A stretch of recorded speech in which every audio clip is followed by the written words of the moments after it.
Hello everybody, my name is James, hope you're doing well and welcome back to another video. And before I jump into today's video, I just want to wish you all a very happy Christmas. I can't believe we're already at the end of 2025. I mean, it feels like yesterday pre-season testing was getting underway. Unbelievable how fast time goes. And I also just want to thank you all for your support across 2025. I mean, this year I reached 40,000 subscribers on my YouTube channel. That just means so much to me. And in addition to that, earlier this year, many of you will know that I got married. And when I announced that this was happening, the amount of lovely messages I received just meant so much to me. So yeah, thank you so much for your support across 2025. I hope you all have a very, very nice Christmas, and I can't wait for 2026. Now, if you enjoyed today's video, make sure to leave a like and subscribe for more Formula 1 content. Also, make sure to follow me on X and Instagram at James's Pit Lane. I'll leave links in the description,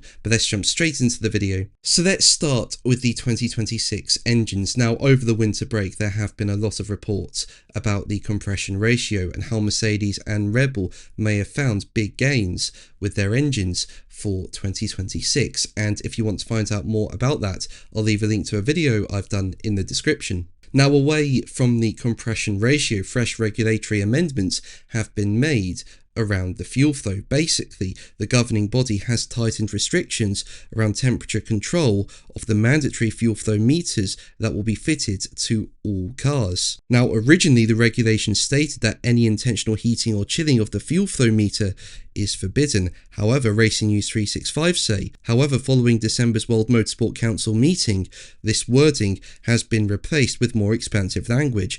Any device, system or procedure, the purpose of which is to change the temperature of the fuel flow meter, is forbidden. So essentially, the change gets rid of potential loopholes that could allow teams to manipulate meter temperatures without it being classified as intentional interference.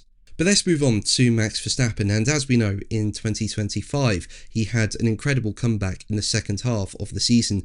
I mean, at the summer break he was over 100 points behind in the standings, and at the end of the season he was just 2 points behind in the standings. He was very close to winning the world title. Now, as we know, what helped Verstappen was the two McLarens getting disqualified in the Las Vegas Grand Prix, and this was due to plank wear. And speaking about that, Verstappen told Viaplay, as quoted by Planet F1, "That was an early Christmas present for me. It at least made it a bit more exciting. Otherwise, you wouldn't have talked about Abu Dhabi being so close. For Formula 1, I think it was positive, and for me." And Verstappen reckons there would be more disqualifications after Grand Prix if every car that completes the race was put through an extensive test. Basically, while every car is weighed, not all skid blocks are measured, with Verstappen going on to say, of course, you always try to find the limit, we all do, and sometimes you get away with it. You're not always checked. I think if you check that every race, then half of them are definitely under.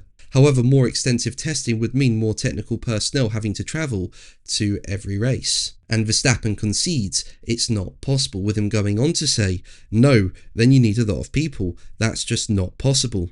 Now, Verstappen also spoke about Christian Horner. As we know, Horner was sacked as the team principal and chief executive of Red Bull Racing following the British Grand Prix in July. Now, Horner has been alongside Verstappen throughout his Red Bull career and obviously oversaw Verstappen winning 4 world titles in a row. And Verstappen has revealed that despite Horner leaving Red Bull mid-season, Horner and Verstappen remain in close contact off the racetrack, with Verstappen telling Viaplay, as quoted by GP fans, "I'm in touch with Christian every week, every race, Friday, Saturday and Sunday, and usually via text, but also on vacation, for example, every week. He doesn't give me advice, he knows everyone on the team, but it's mostly just wishes he sends me before the race. Things like, I believe in you, he's my biggest fan, we've been through this together, but also, you know you can do it, these things. And beyond that, we also talk about other things besides racing. Yes, we talk every week and every race weekend, but also afterwards." But that's going to be the video from me today. Thank you ever so much for watching. Make sure to like and subscribe for more videos. Have a very, very nice Christmas, and until the next video, take care. Bye.